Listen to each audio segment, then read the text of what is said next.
Greetings.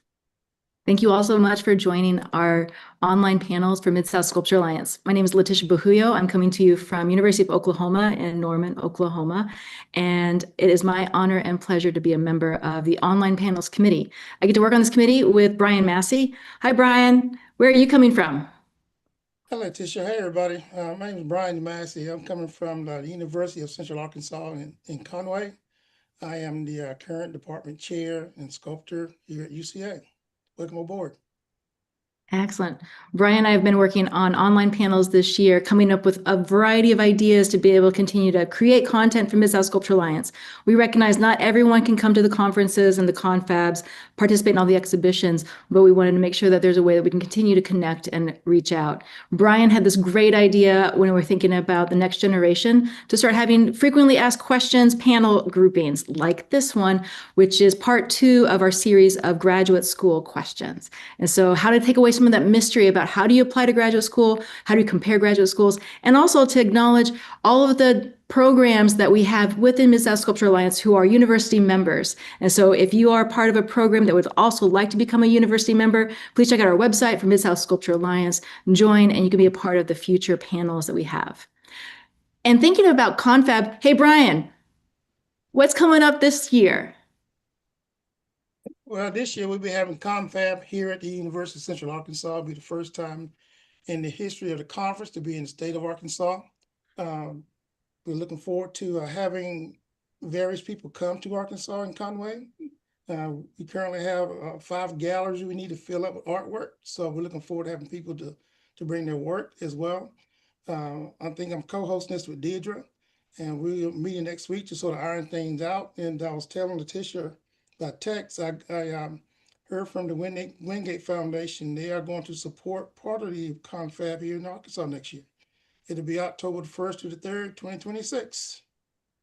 Excellent, excellent. What were the dates again? I know you just said it. October what? October 1st through the 3rd, 2026. Excellent. Everybody put that in your calendar now. Reserve the dates. Don't schedule anything else on the beginning of October, that first weekend. And as Brian described, he's already reserved 5 exhibition spaces. So we're going to have so much going on, both indoor and outdoor exhibitions, speakers. Everything's going to be a wonderful hit. I look forward to visiting you in Arkansas and Conway. Thank you, Brian. So yes, absolutely.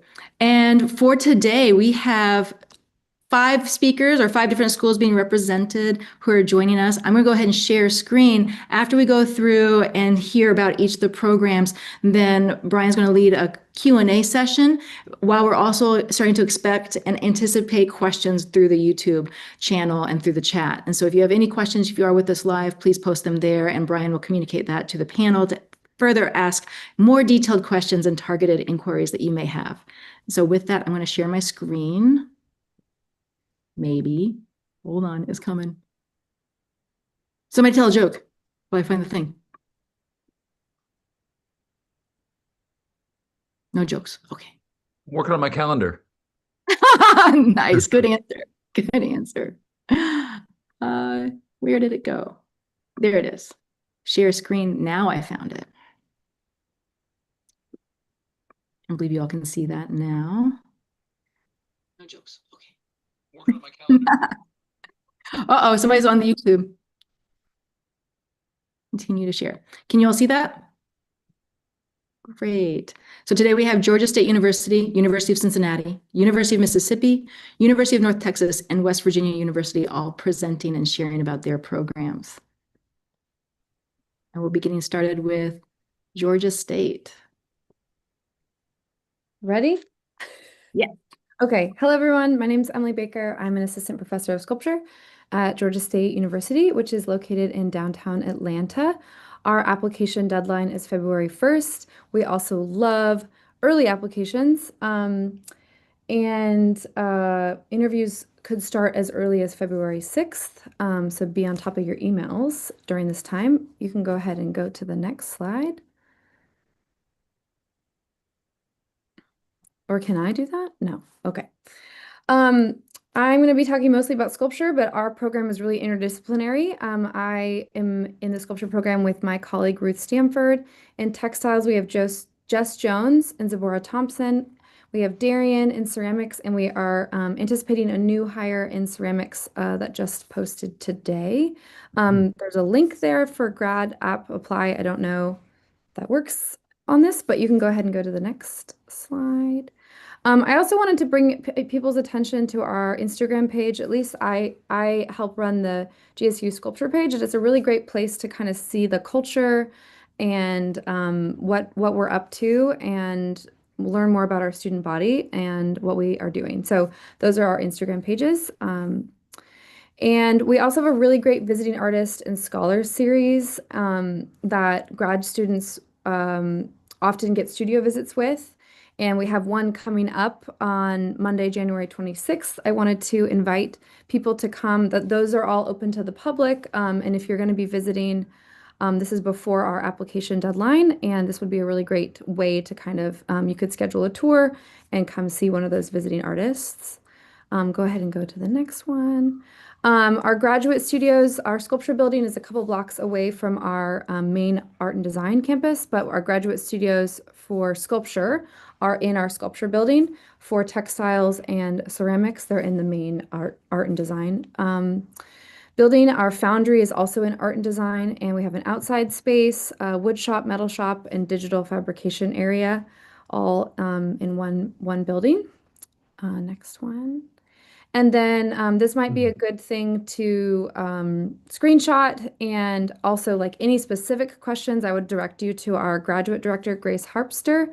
And there's her email at the top, but all applications are automatically considered for graduate assistantships. Each area has 1 to 3 assistantships to offer. We'll let you know if you're on the wait list or next in line. We have a limited number of grad assistantships, which include full tuition and a $500 a month stipend, which includes 10 hours a week as a grad assistant. We also have additional competitive awards that are there. And there's some other fees that are required. So just a little bit of the fine print there. I think I might have one more. That's it. Great. Thank you. Thank you so much, Emily. And University of Cincinnati, Matt Lynch. Hi there. My name is Matt Lynch. I've been teaching at the University of Cincinnati since 2002. The faculty all rotates through teaching the grads, both formally or informally. But I'm representing our school today on behalf of Julia Bianco, whose contact information is on the next page. But we like early applications too. We even require January 10th applications, and I've got a whole page of data to send people with some additional facts on that. I didn't want to fill this presentation up with all those facts. But here's an image of our campus in proximity to downtown. We're an urban campus, and we've got a lot of resources because of that, both because we're within a big research institution with all kinds of programs, as well as a vibrant cultural community, which you can see there to the right. Our building is that kind of snake-like thing on the bottom left corner. And then I want to point kind of towards the top of the picture. There's a makerspace on the other side of campus, which is incredible. But I won't go into it, but you can forward it. We are housed in the College of Design, Architecture, Art, and Planning. So it's a big college with about 2,000 undergraduate students, but it's big. But once you get into your sort of cohort and into your the students and faculty that you work with, it seems like a small town in a big city. So what can I say? We got all kinds of facilities, great resources, great technical help, labs of every sort, digital, wood shop, great galleries. What else? Ceramics, fashion technology, laser cutters, and traditional things. We do have a foundry and a high-tech ceramics facility. You can go ahead. But what wasn't pictured in the picture at the beginning is our big new graduate facility, which is across the street. So it's across the street from all those other facilities, but it's a kind of an open playground for master's students, which include Masters of Art Education. So there's a kind of our graduate students in art and art education have this as a home, and it's convenient to the chaos of the undergrads and everything else, but it's also a sanctuary. So it's a great resource right across the street. What what else am I going to say? Okay, I'll just talk about the end of our program. We have the benefit of showing at the Contemporary Art Center, which is a great institution with a long history. You can see some of our students whose work is displayed in the Contemporary Art Center. So that's a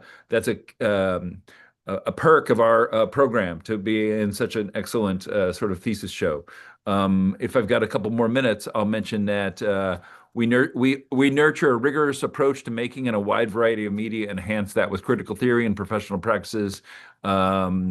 Everybody gets some funding, although we're rebuilding from some cuts from a year ago or 2 years ago.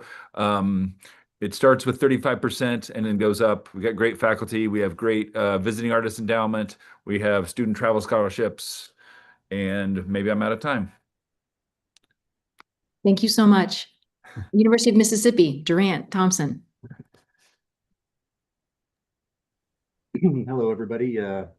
Yes, I'm Professor Durant Thompson. I've been here since 2005 at the University of Mississippi, just an hour south of Memphis.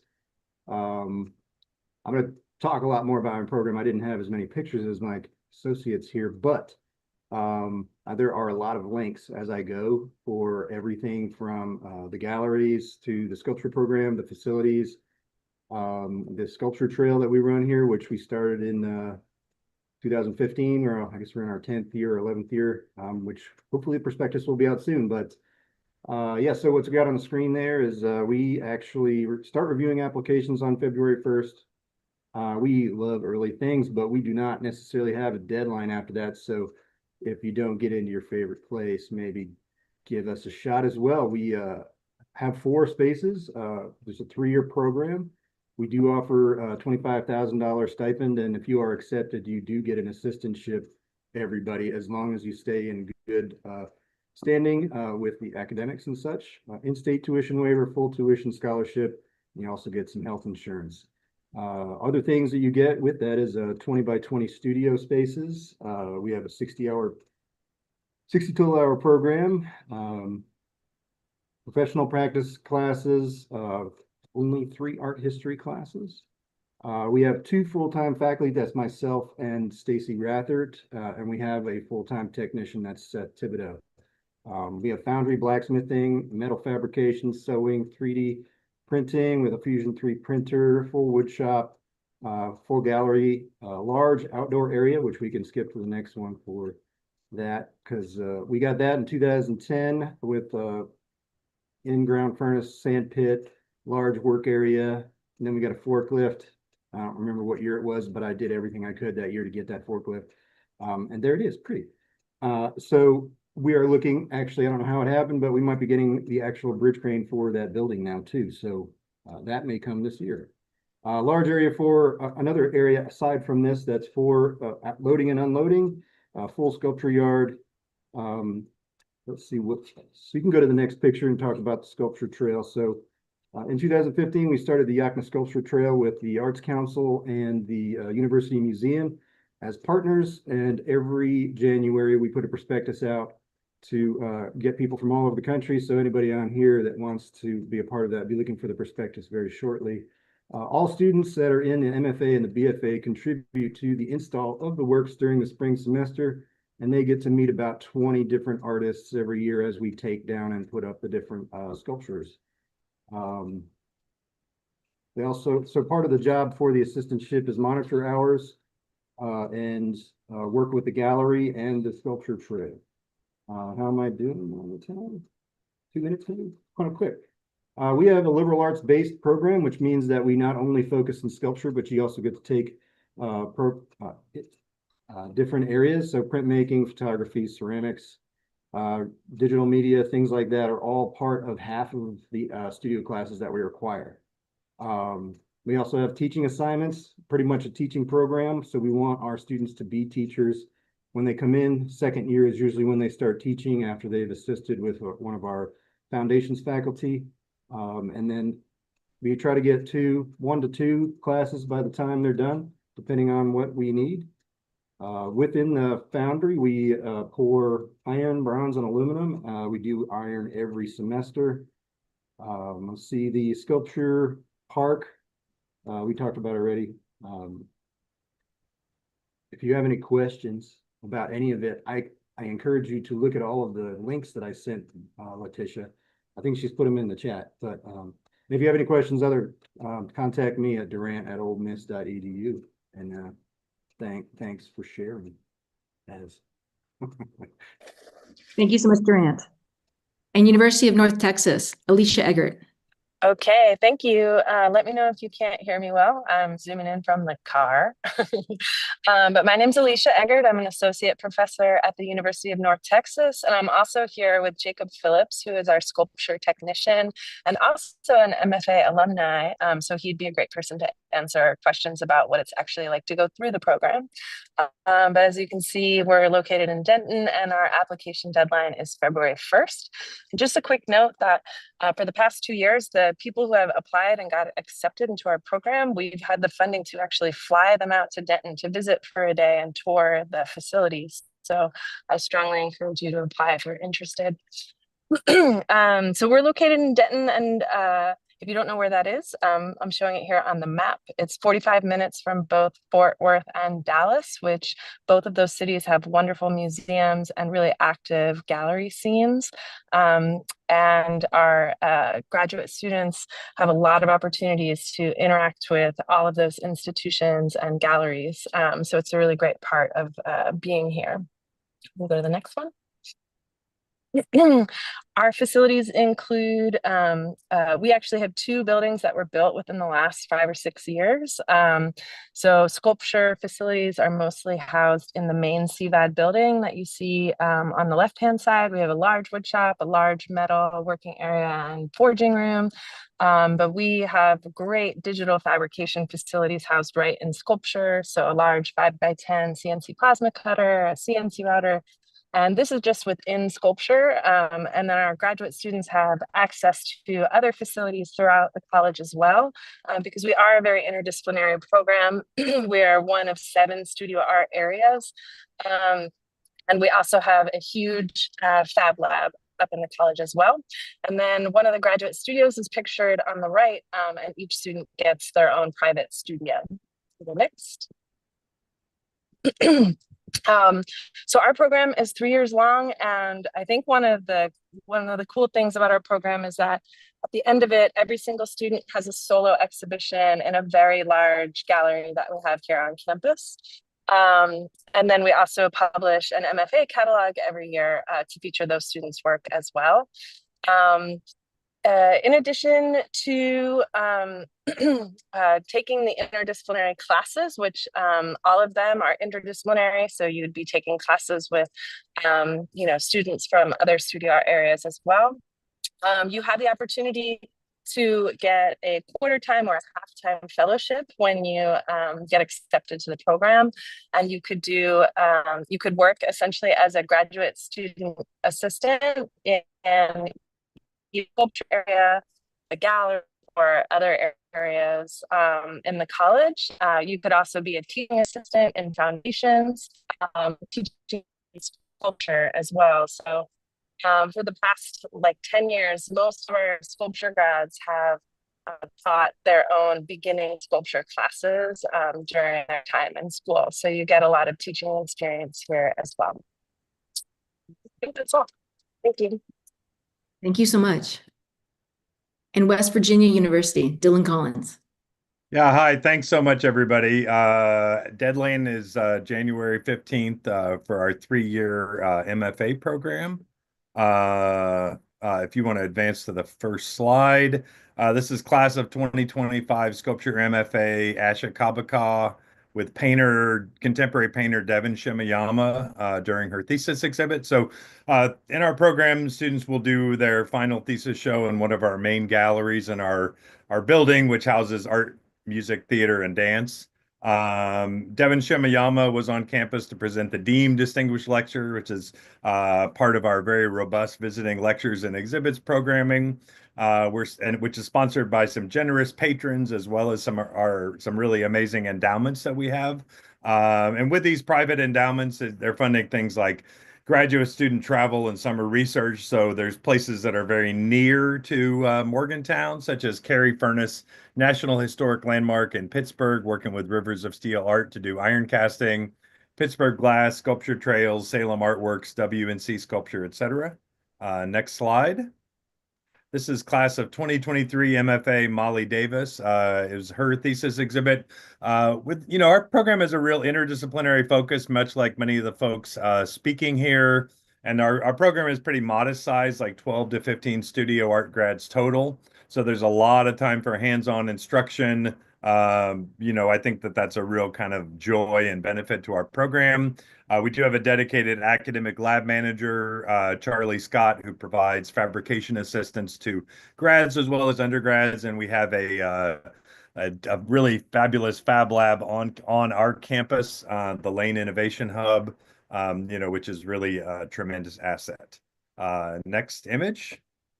And this is class of 2022 Sculpture MA Abby Rupert with their thesis project, which is part of our Sculpture Tour Invitational. So the thing that's great about this, it's an invitational series of outdoor sculpture for 2-year periods. And students have the benefit of being able to assist artists. So we're, with this year, we're working, hard to actually bring artists in and have students be part of the fabrication of the artworks, which is really great. And then, really providing students the time and space, material fabrication support, if they're really interested in outdoor sculpture. Then the final thing I'd say about our program is that our proximity, we're so close to, you wouldn't think it in West Virginia, but we're about 3.5 hours from Cleveland and Washington, D.C. and Baltimore, about an hour and 15 minutes from Pittsburgh.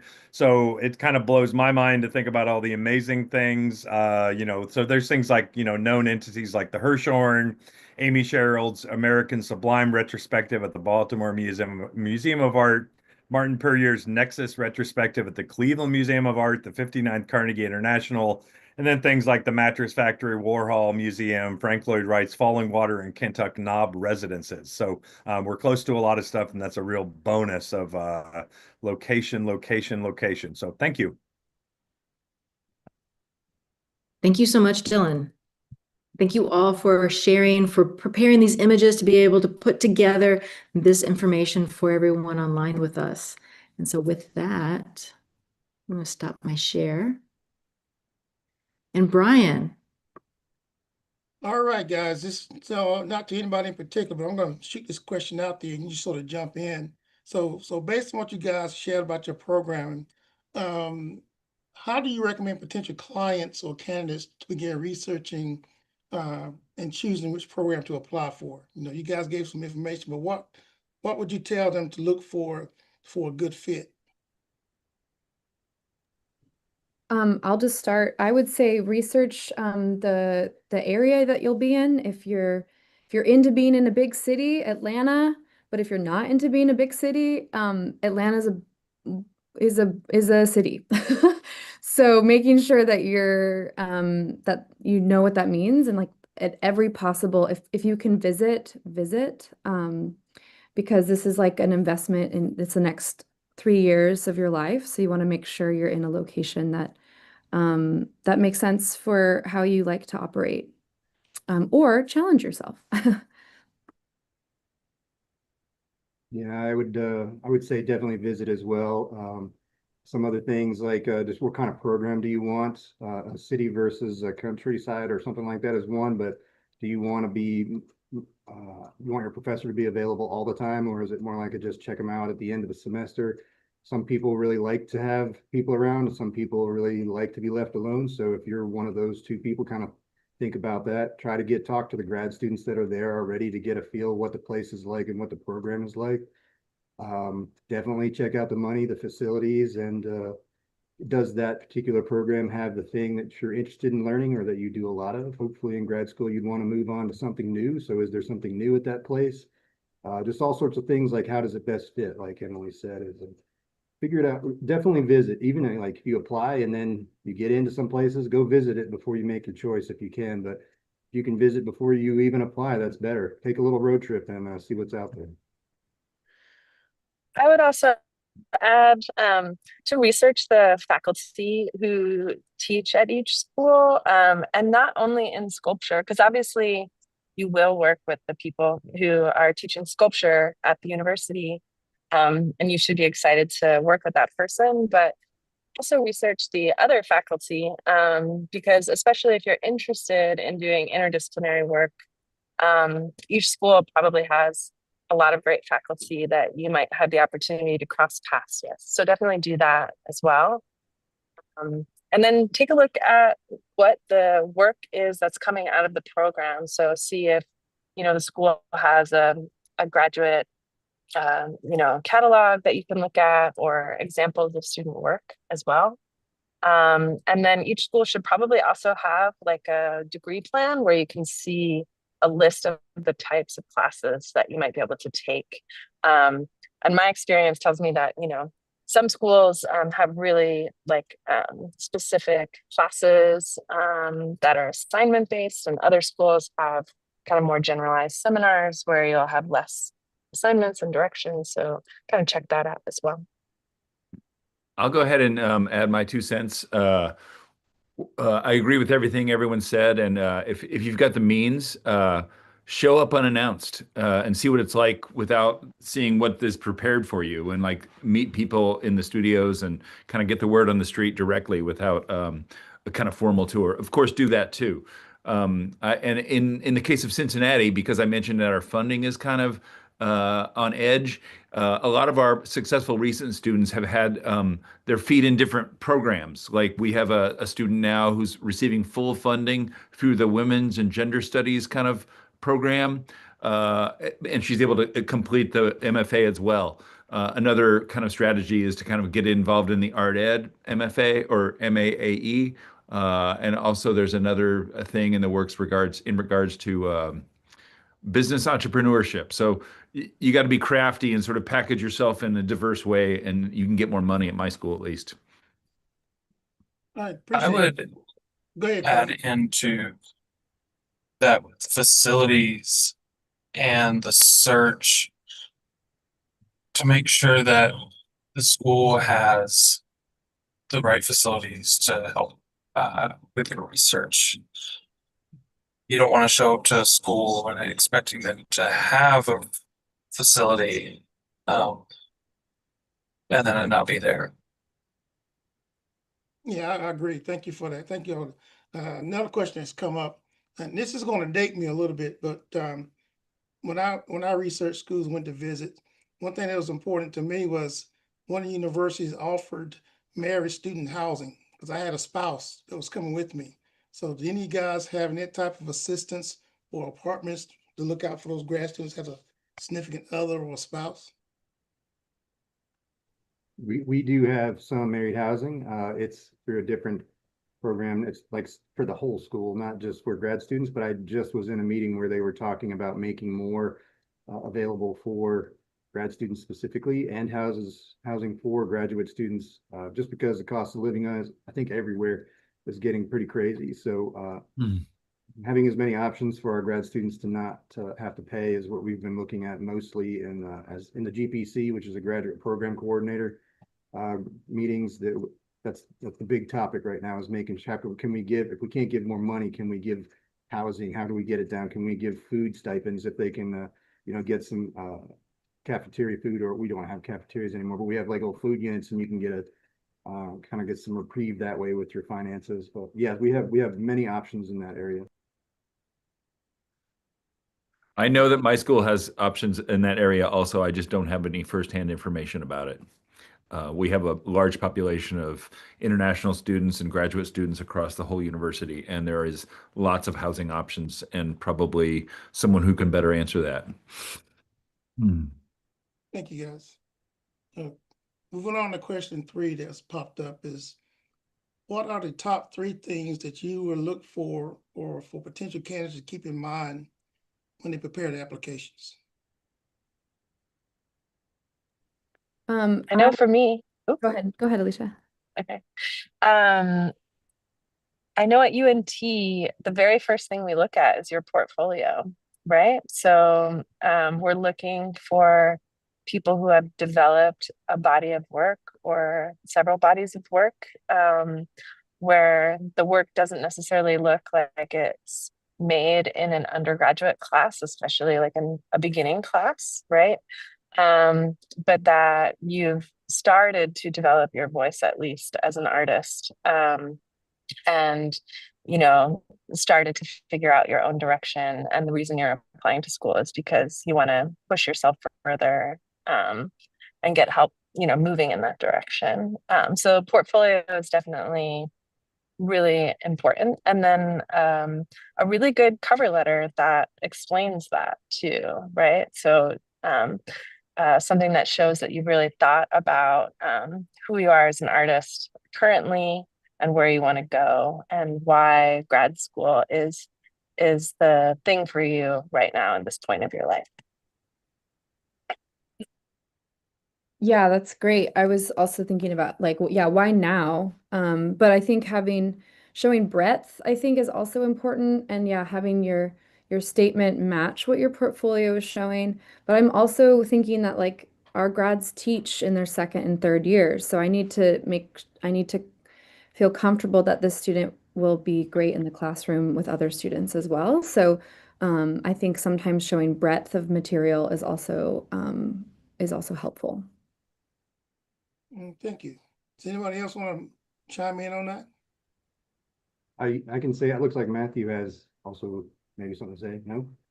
No, We I mean, look at I can think of something. all the things that Alicia and Emily said. Of course, you want to look at the portfolio first, and you got to have a good cover letter. In your cover letter, you can tell us what things you're interested in, and if it's painting and sculpture, that kind of helps us give an idea. Sometimes if we don't have a space in one area, we may have you go to another area. Also, when you're putting your portfolio together, most of it's follow the directions. Each school is a little different, and there's probably a reason for each part of the directions. To try to follow directions as best as possible, and then double check that your application has been submitted into the digital situation wherever it is. If you didn't get an email back from somebody about it, call somebody and find out, like the GPC, and say, hey, I submitted my stuff. Did it get through? Like I'll go check and make sure it got in. Because sometimes you think it went in, but it just is out there somewhere. So double check all that stuff and make sure. All right, thank you guys. Letitia, are there any questions coming in from the YouTube people? Not yet. Okay, well, I'm gonna move on to my next question then. Does it matter if the candidate has a BFA or BA? Can they get into your program with a BA degree? At UNT, you don't even, yes, you can have a BA. You don't necessarily have to have an undergraduate degree in art. You just have to have a portfolio. So some of the people that come into our program didn't study art in undergrad. They started, making art after they took a community art class or maybe one art class during their bachelor's degree. And they developed that practice on their own outside of school, and that's totally okay, as long as that's represented in the portfolio.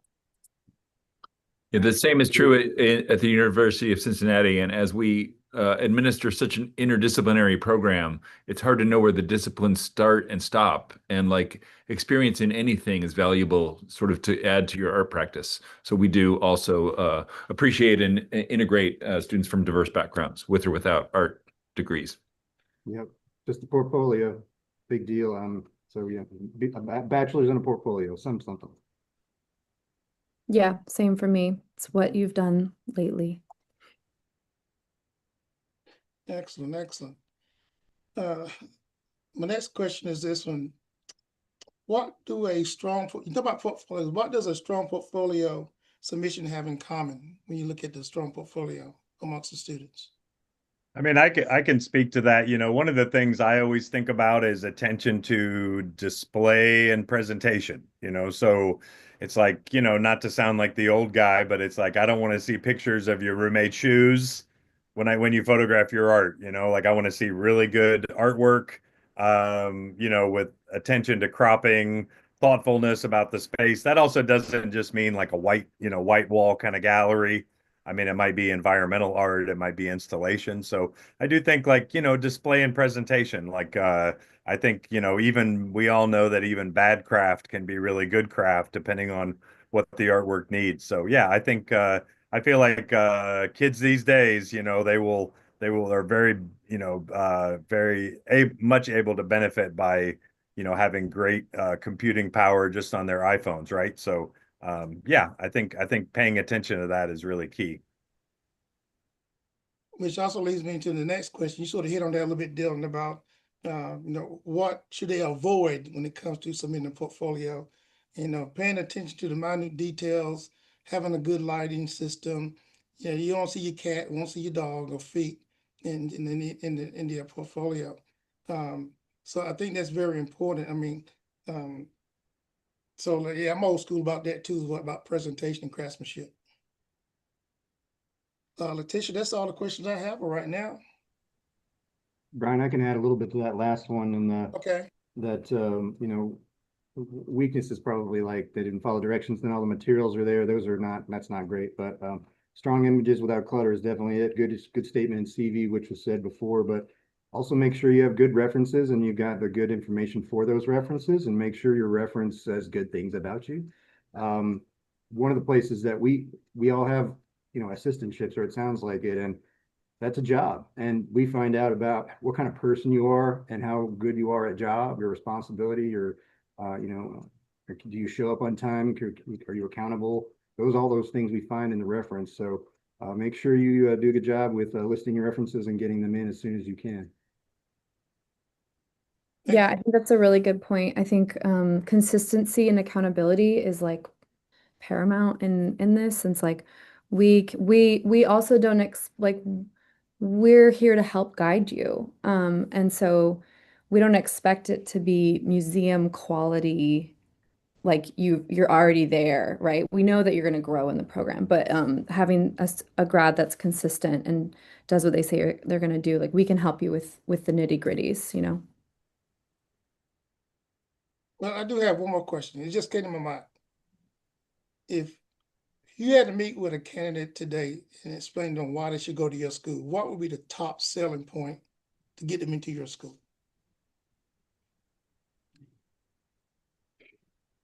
Hard question, isn't it? It seems these days that the biggest question is usually the money right up first, and then what are the facilities, who are the teachers, the things we talked about. But each person has a different thing. I think what Emily said in the beginning is like, is this the right school for you? Like location wise is a big deal. I know I chose mine about weather. One was really hot and one was really cold, and I decided I didn't want to stick to my sculptures. I would sweat on them instead. So whatever the ending factor is, if it's all tied up and you can't figure it out, get down to the nitty gritty, like somebody said a little while ago. Thank you, guys. Appreciate that. I'll jump in about UNT. I think the selling point for UNT is community.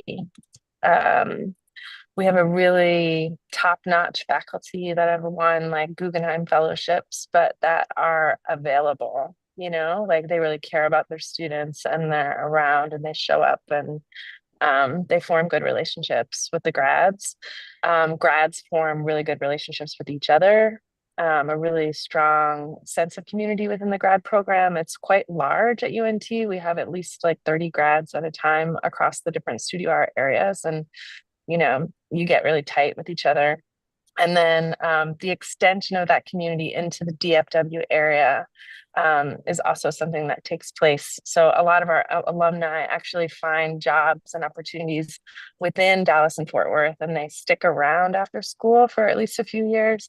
And so we have a really strong alumni sort of cohort in the area. And then of course we have the galleries and museums and a really strong arts community within DFW. So community, I think, is our real selling point. Yeah, it's our selling point too in Cincinnati. I'm not going to say ours is better or anything, but it is probably unique, and we've got a great arts council, and all the cultural institutions in our city are populated by our former grads, and there's a long history of our grad students starting independent art spaces and stuff. So it's a great community within the school as well as within the community. So I would say we have a pretty robust visiting artist program, so you would have a lot of direct access to people coming in who are big hitters out there. And We also have a supplemental funding program that students can apply for. So if they're looking into doing residencies or workshops in the summers between, that's something that is supported by the school. And there's a lot of showing opportunities in Atlanta. And your favorite comedian and band will come here. Plain. Excellent. Anybody else want to chime in on that? Well, I like to think that one of our selling points is the sculpture park. So go check that out on the Instagram and the look for the prospectus. We also have a really good faculty, like somebody else said. We're kind of a smaller school. We have about 16 to 20 grads all together. So it's a smaller, tighter knit community between all of them. We have 4 in each space. But you know, space, we have the space, studio spaces is always good from the first to the end, and the money. Yeah, come make some big stuff down here and do the sculpture park.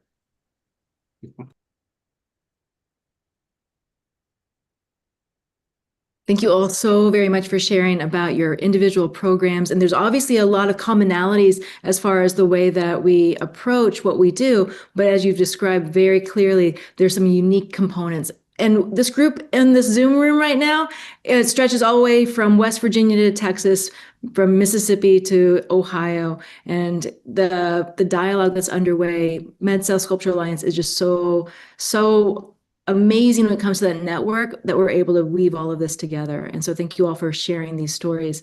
If there's any last thoughts or comments that you would like to share before we say bye, please do so.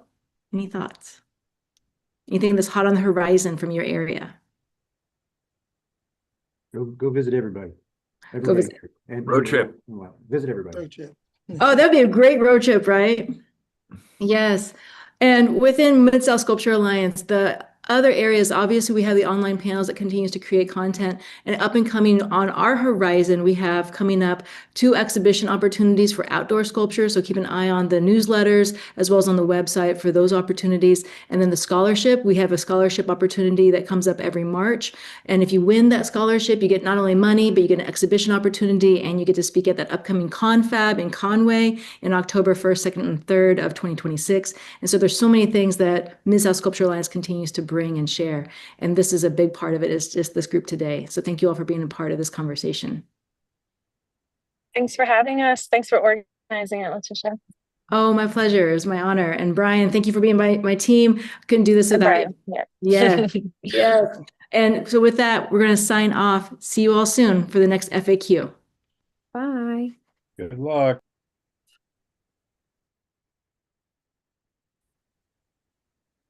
And out.